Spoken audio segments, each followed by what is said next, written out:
Hello everyone, today's a quick look at the LEGO Star Wars The Mandalorian Trouble on Tatooine, set 75299, ages 7 up, 276 pieces, and retails for around $30 to maybe even $35 in the US. I'm so glad to finally being able to review this set. I've had this set for a while, I just haven't had time to really get to review it. I'm officially back from vacation and uploading again, so I'm happy about that. And this is a newly released Mandalorian set, so I'm sure a lot of you either have it or have gotten it recently or are still looking for it. I picked this up at my local Target. So glad I was actually able to find it. It was the last one, but I'm going to get into the builds themselves first, then we'll wrap it up with the minifigures. Before I do want to say subscribe, drop a like if you haven't, and let's get into this. The first build we'll be taking a look at is the speeder bike itself, and I'm extremely happy that this was included in the set, and I'm extremely happy with how it looks. When I first heard about the set and that the bike was going to be included, I was really excited, and they did not let me down. I think this is a beautifully designed bike. I think it looks very nice. We've gotten speeder bikes before, but I just really like how, the colors look on this one, and how it kind of looks like it was built by, some scraps and whatnot. You got the different colors of kind of rusty brown and kind of this orangish here and the tan. I just really like how all the colors look. But bringing it in for a closer look, you can see you got some nice detailing on the side there with an antenna piece that can be taken off if you want to get a better look. That this is a completely light gray antenna piece. Normally we get the black antenna, but I just thought that that was worth pointing out. But that is just snaps on there just like that. It's a nice little bit of detailing. You can angle the antenna out if you want. I'm not sure exactly why you'd want to do that, but it's a thing you can do if you want to. You can also angle the actual kind of assembly from the very top. You can actually angle the longer portion up like that or down just the way it's built. And I think that makes for a nice feature. You can also angle this down if you wanted to kind of get more of like the traditional speeder bike kind of build, but LEGO does recommend that you angle it up ever so slightly.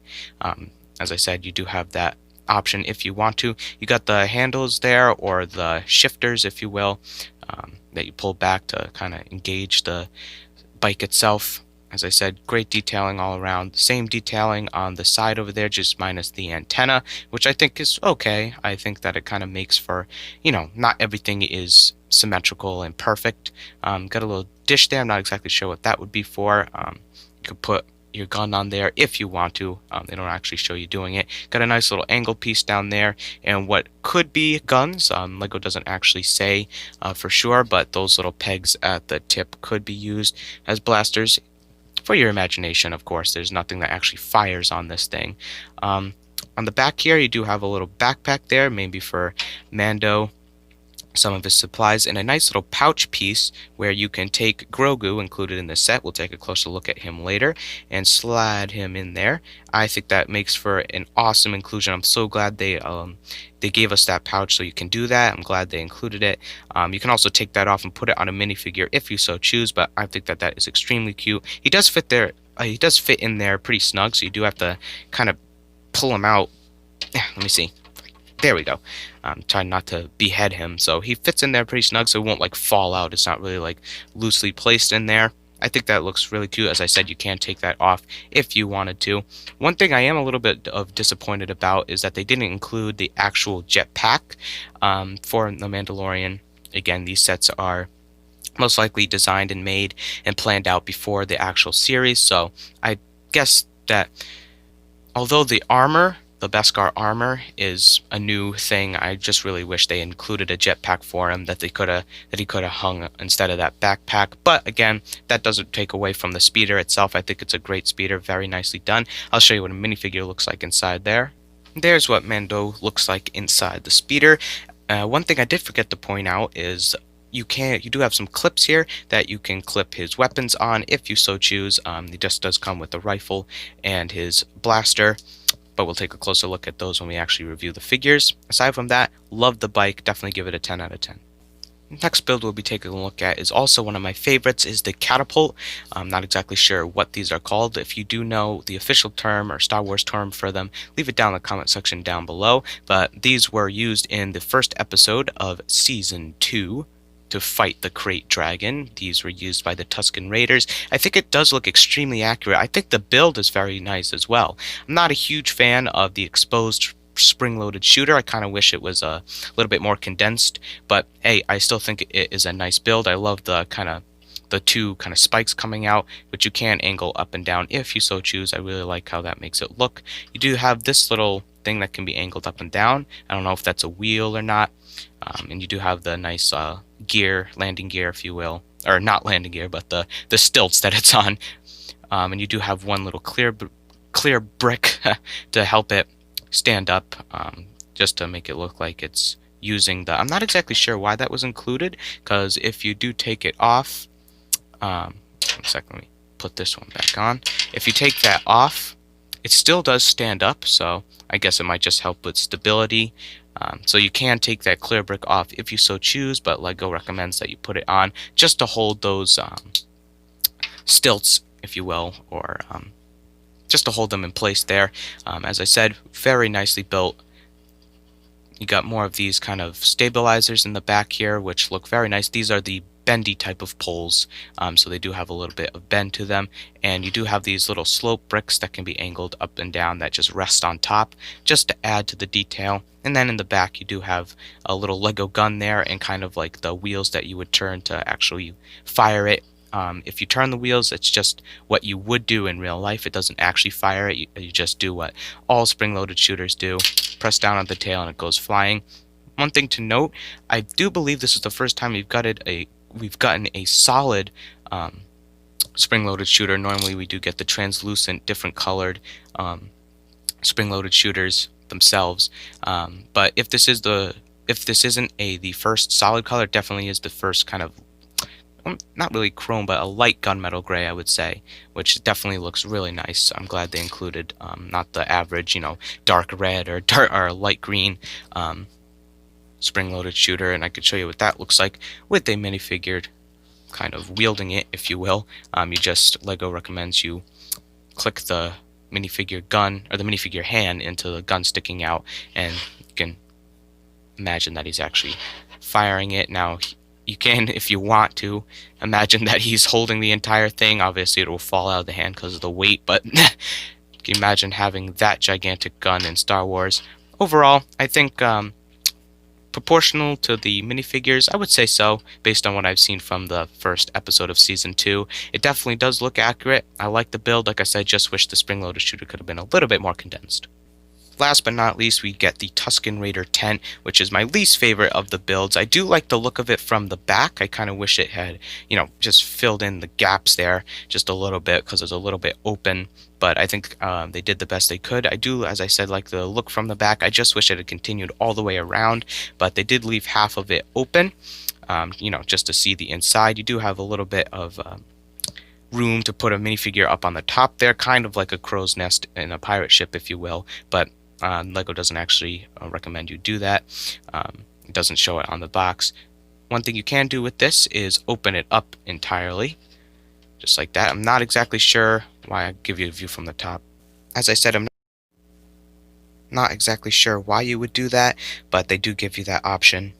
But I personally like to keep it closed up, just so it kind of looks a little bit like an actual tent. You do have a little bit of terrain around here with a nice little fire pit. Not a big fan of the wheel in a nice dark brown, or the wheel pieces that we saw on the actual turret, recolored in a dark brown for the actual kind of wood or the firewood, but I think it works. You got the little flame piece there, a little pot. They do give you an extra bone. They only show one bone in the actual pot, but they do give you two just in case. I just decided to put both of them in there. You can have the pot near the fire if you want, or off to the side. In the back there you do have a dish. I'm not exactly sure what that would be used for. Maybe that water or that weird stuff that Cod Vanth drank, but I can show you what that looks like compared to a minifigure. You can kind of get a minifigure in there. You'd have to open it up ever so slightly, like a little bit, kind of like that. But as I said, I like keeping it closed. Overall, I think we could have done without it and maybe included Cod Vanth's speeder in place of this, with Cod Vanth obviously. I think that definitely would have made this set be so much more sought after. So include the turret, include the Tuscan Raider, but just minus this, give us Cod Vanth and his speeder, and this set would definitely be, I think, my favorite out of all the Mandalorian sets that we have so far. The first figure we'll be taking a look at is the Tuscan Raider itself. We've gotten these many times before. This is my personal first Tuscan Raider, or one of the Sand People, whatever you would like to call it. First, we'll take a look at the staff real quick. I think it looks pretty nice, pretty accurate to what we see them have. You could use this for your Boba Fett custom if you so choose, because that is what he had. Leave down in the comment section down below if you're a true Star Wars fan what you think this is called. I know it's a weird name. I'm not exactly sure. My mind's blanking from the name of this particular staff. But you see you got the nice little kind of ice cream cone done in a nice light gray to represent kind of the spike at the end, and then just like, a dark brown cone to represent the spike at the top. Overall, well, actually, give you a better look at the printing there. I think that the printing looks okay. You got the nice drapes at the bottom, or the continuation of the robe onto the legs, and the strap and pouches continuing around the torso. I think it looks pretty nice. I love the head sculpt, extremely accurate in my opinion, and could give him the staff if you so choose. And yeah, I think it was definitely a necessary inclusion for what this set is based off of. And now let's move on to Grogu. Here is Grogu. Again, we've gotten these many times before. I personally could have done without this. I think it was a necessary inclusion, but this is my personal fourth Grogu, so I'm not that excited about it. But it is cute. Nothing new from all the other ones that we've gotten. Again, this can go in the pouch on the bike if you so choose. And yeah, that's pretty much it for Grogu. As I said, definitely glad they included him. Last but not least, saving the best for last, here is Din Djarin, the Mandalorian himself, in his new upgraded armor, the complete Beskar armor. I think this is probably, obviously, the focal point of this entire set. I think most Mandalorian fans are picking the set up just for this figure, as I said at the beginning of the video. It is an incredible figure. I think LEGO knocked it out of the park with this figure. Let me go ahead and show you the weapons real quick. That way we can get into the amazingly detailed and printed figure. Just LEGO's normal old-fashioned blaster there, nothing too fancy, and the rifle that we've gotten in all the Mandalorian sets for him. Same thing. Nothing too different. Before we get into the actual figure itself, I'll give you a quick comparison to the other Mandalorian that we got for so many Mandalorian sets. As you can see, definitely an upgrade. I think this one was accurate, but I'm just so tired of seeing that one. I hope we get a lot more of these guys. As you can see, they actually brightened up the color for the actual helmet to kind of match.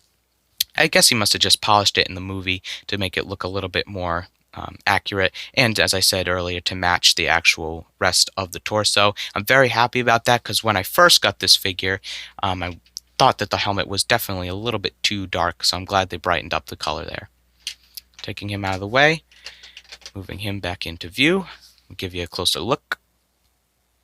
Here's a better look at the Mandalorian himself. First thing I do have to mention is the fact that this figure comes with arm printing in a $30 set. I think that that is incredible. We'll take a better look at that in a minute.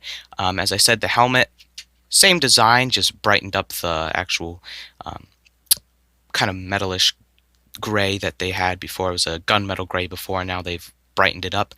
Really love the look of it. I think it definitely matches. I think it just looks a little bit more accurate, more crisp, if you will. Still no printing for the head, still a black head. I personally would have liked to see a nice facial print for Pedro Pascal, or the actor who plays Din Djarin, but hopefully we'll get that in the future. Taking the head off, as I said, no jetpack included in this set, which is something that I was a little disappointed about. Same standard shorter cape that we get for all the other Mandalorians. Putting the head back on, you could see just amazing printing for the actual chest plate there. You can see it's got a little bit of chromish kind of shimmer, if you will. If I put my hand in front of the light and take it away, I'll try to adjust the light there. There, you can kind of see the shimmer. I'm not sure. It just depends. There we go. Yeah, there you go. You can kind of see the nice shimmer there. I'm glad they didn't use a solid metal color. I'm glad they actually used kind of a shinier one. You can see you still got the same straps that you had for the other one. Bring that back in for comparison. Still got the same straps, just a different chest plate underneath. A little bit continuation of the actual cape at the very top. I think that that looks great. For the leg printing, just same exact pads, just done in a nice kind of chromy type of gray, if you will. Definitely looks much better with a new base of dark brown instead of the tan and the gray and the brown that we got, or the tan and the gray that we got in the original. Again, bringing that back in for reference. The back, just more continuation of the strap. Let me see if I can get you some more light there. There we go. Some more continuation of the kind of the bullets or the blasts, if you will, and just the nice big chest plate in the back, which I think looks awesome. Taking a look at the very shiny arm printing, I think that looks incredible. I'm so glad that they actually gave it arm printing. I think with the anticipation for this figure, LEGO knew they had to make something awesome. I think the shoulder pad looks incredibly detailed and really accurate and awesome. Even got the missile launcher, the whistling bird launcher on the side there, and this one definitely is my favorite. You can see you got some more detailing there. You even got the signet, the little symbol there for the mud horn. It's a little bit hard to see. I'm not sure if it'll actually pick it up in the camera, but there you go. You could kind of see it there. But I still think it looks incredible. Can't really make out the signet for the mud horn, as I said, but I still think it looks really good. I'm glad. I'm really just flabbergasted and blown away that they even included this arm printing and this much detailing on the arm printing, including that signet on that shoulder pad is just incredible. As I said, let me show you what it looks like with all his components, and I'll give you my final thoughts. There's a look at him with all his components. 100%. I think this is 11 out of 10, but in all seriousness, definitely a 10 out of 10. I love this figure. I'm so glad that they finally made him. I'm glad that I was able to pick up the set, as I said earlier. Let me show you what the set looks like in its entirety with all its components, and I'll give you my final thoughts on the set as a whole. Thank you all so much for watching. Hope you enjoyed. Hope you found this helpful. This is my look at the newly released LEGO Star Wars The Mandalorian Trouble on Tatooine, set 75299, 276 pieces, ages 7 and up, and retails for around $30 in the US. Definitely rate this set. I'm going to say a 9 out of 10, and that's pretty rare for me because I'm pretty hard on my ratings.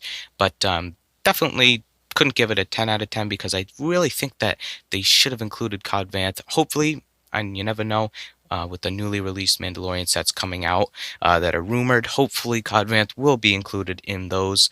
But as I said, when I reviewed the tent itself, I think we could have subtracted this and put in Cod Vanth speeder along with this one, kept the turret, kept the Tuscan Raider, and just included Cod Vanth in this set. Definitely would have been like shooting through the roof for sales. I already can't find it, just because of this figure, but as I said, definitely rate this figure 10 out of 10. I think they knocked it out of the park. The only thing that I think could have made the figure itself better, the Mandalorian himself, is an inclusion of his jetpack, but I personally do have Jango Fett's jetpack I'm just going to be using for him, so I personally don't have a problem with it, but I definitely think that for people who don't have Mandalorian jetpacks, that this would have been a perfect one to include it in. But you can't always get what you want, but I definitely think that this is an awesome set.